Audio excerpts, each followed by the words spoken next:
Bonsoir à tous. Dans l'actualité ce soir, le PS d'Indre-et-Loire réclame officiellement l'exclusion de Marisol Touraine, l'ancienne ministre candidate aux législatives sur la 3e circonscription. Son affiche de campagne aux couleurs d'Emmanuel Macron a mis le feu aux poudres. Les grandes manœuvres ont débuté du côté de l'échangeur de Mont. D'ici 2 ans, une nouvelle bretelle entre la 10 et la 85 permettra de relier Angers à Tours, puis Paris, le tout sans sortir de l'autoroute. Et puis à Loches, les archéologues ont, eux, abandonné les pelleteuses pour un géoradar. L'appareil, vous allez le voir, leur permet de passer la cité royale au peigne fin. Sous leurs pieds, la grande salle des comtes d'Anjou qui date du XIe siècle. Voilà pour les titres, bienvenue à tous. Le feu couvait depuis déjà plusieurs mois entre le PS d'Indre-et-Loire et Marisol Touraine, investie sur la 3e circonscription. En cause, le positionnement politique de l'ex-ministre de la Santé, investi par le Parti socialiste, mais se réclamant de la majorité présidentielle. Le divorce a donc atteint un point de non-retour ce mardi. Francis Gérard, le premier secrétaire fédéral, demande officiellement à Solferino d'exclure Marisol Touraine. L'affiche de campagne de la candidate est au cœur de la polémique. Les précisions de Séphora Namani. Pas de rose rouge sur la nouvelle affiche électorale de Marisol Touraine et surtout cette bannière majorité présidentielle. Une trahison pour la fédération du parti en Indre-et-Loire qui a lancé une demande d'exclusion du Parti socialiste contre la candidate aux législatives sur la 3e circonscription. Nous fédérons que le contrat a été rompu puisque le Parti socialiste a pour objectif de faire élire des députés de manière autonome, qui ne soient pas des soutiens a priori ni des opposants systématiques du gouvernement de Macron, mais qui lui apportent des soutiens quand les lois proposées le mériteraient. Alors que Marisol Touraine, elle a complètement éclipsé la présence du PS dans ces documents, et c'est cette supercherie que nous condamnons. De son côté, l'ancienne ministre de la Santé réfute fermement toute conversion au macronisme. Marisol Touraine revendique son bilan et son appartenance au gouvernement Hollande.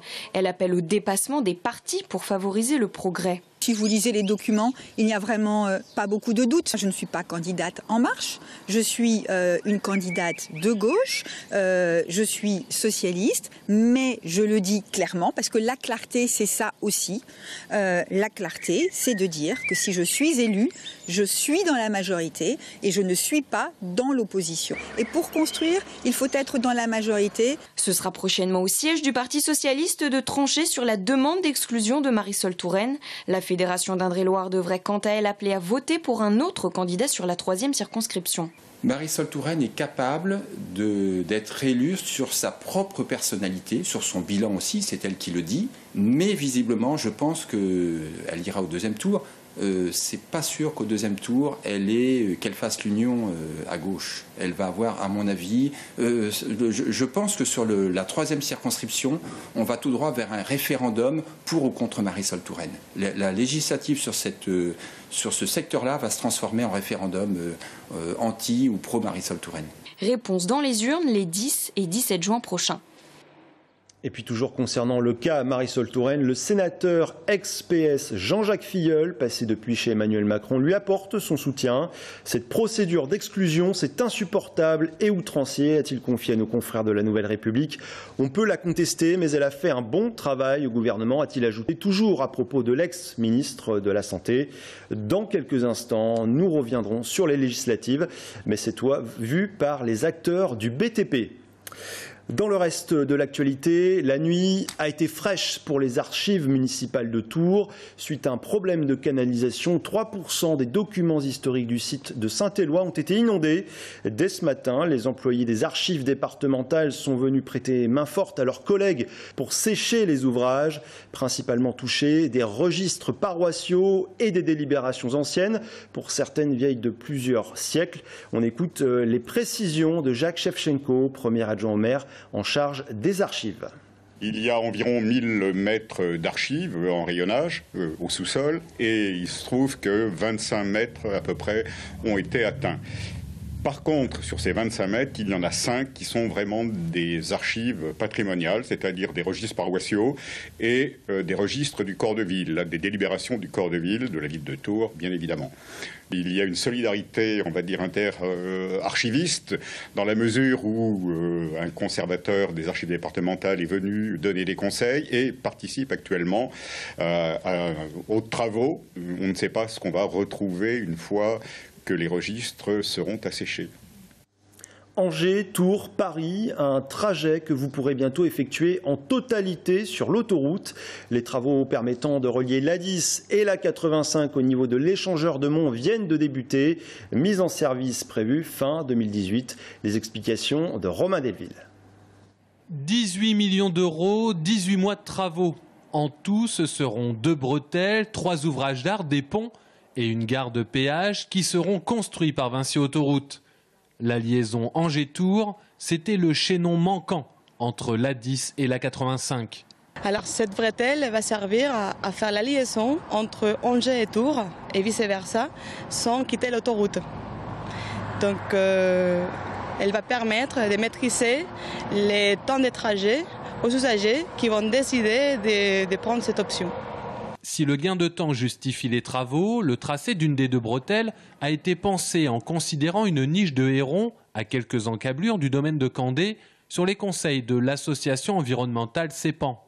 On est très sensibilisé vis-à-vis de l'environnement et une des particularités du projet, c'est que les tracés de l'ouvrage qui traverse la A85, et il a été modifié pour préserver les rogniers du domaine de Candé.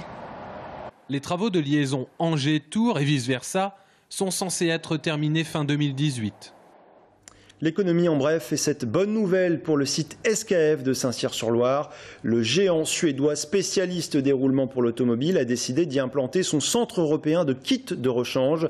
Une nouvelle ligne de production dédiée aux petites séries doit également voir le jour d'ici 2019. Le centre SKF de Saint-Cyr-sur-Loire emploie 1300 salariés. C'est le plus grand de France. Voilà un an naissait la cité de la création numérique sur le site de MAM à Tours. 14 000 mètres carrés avec des start-up et une école spécialisée dans le multimédia. Quel bilan aujourd'hui? Je vous propose d'écouter Pierre-Guy Bichot, directeur de MAM. Donc on est sur des entreprises qui vont, en fonction de leurs besoins, rester de 1 an à maximum 4 ans.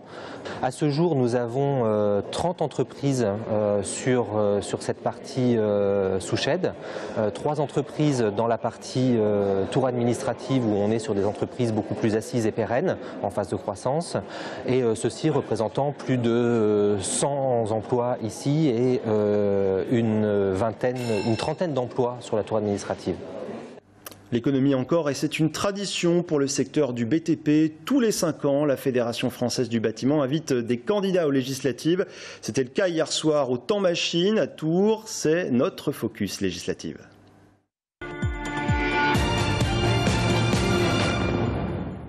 Objectif pour ces chefs d'entreprise, exposer aux candidats leurs propositions, 112 au total, et les entendre sur leur vision du secteur. Le BTP se remet tout doucement de la crise. Une priorité cette année, le marché de la rénovation. Romain Delville. En 2017, le bâtiment va mieux, mais ce n'est pas l'extase. C'est le message adressé par la Fédération du bâtiment aux invités candidats aux élections législatives. On peut constater que la reprise économique se fait sur le résidentiel neuf, en particulier ou en collectif. Par contre, l'ancien, la rénovation énergétique, le patrimoine est encore en ce moment un peu à la traîne par rapport au reste de la France, et puis plus particulièrement en Indre-et-Loire où on a 4 périmètres sauvegardés qui nous permettraient de pouvoir faire de la rénovation. C'est qu'en 2011, à la fin du quinquennat Sarkozy, la fin de la défiscalisation des travaux dits de la loi Malraux ont nui gravement au business et à l'emploi. Sur la dernière année du quinquennat Hollande, 10 000 emplois ont été recréés, mais 150 000 avaient été détruits depuis 2008 en France. Dans le 37, où les maisons anciennes sont légion, l'attention doit porter sur la rénovation de l'ancien pour Sophie Oconi. Si le prêt à taux zéro, qui est un prêt qui est pour les primo-accédants, qui est un prêt qui aujourd'hui ne concerne que le neuf, eh bien si nous le mettions en place, et c'est possible tout à fait, sur l'ancien, eh bien nous pourrions participer à la rénovation de notre patrimoine. Les constructions de bâtiments neufs reprennent, mais le non résidentiel, les piscines, les gymnases, mais pas seulement, payés par les collectivités patinent. En cause, la baisse des dotations de l'État qui devrait continuer. Il y a le budget des monuments historiques, de toutes ces propriétés qui faisaient l'objet de restauration de la part des pouvoirs publics et qui aujourd'hui voient les crédits diminuer. Donc ça n'est pas acceptable.